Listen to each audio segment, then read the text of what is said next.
Yangi yil bayrami uchun maxsus tayyorlangan archa. Yangi yil kechasi shunaqa mazali boshlansin deb attayinlab tayyorladim. Tovuq go'shtini mayda qilib to'g'raymiz, qo'limiz bilan ham ezib yuboramiz. Sarimsoq, piyoz, tuxumlar va pishloqni qirg'ichni mayda tishida qirib olamiz. Qirib olgan mahsulotlarimizning hammasini tovuq go'shti ustiga solamiz. Gazakimiz ishtaha ochar, mazali bo'lishi uchun murch tuzlarini rostlab solamiz.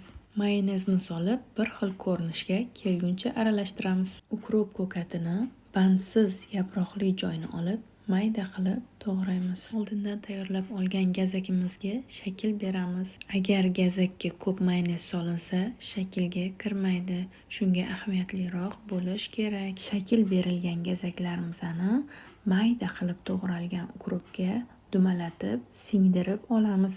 Gazaklarni kreker pechenyelar ustiga qo'yamiz va archamiz uchun maxsus bezaklarni archa ustiga o'rnatamiz. Yangi yilda kimni uyiga mehmonga borishni xohlasangiz, shu gazakni u insonga yuborib qo'ying.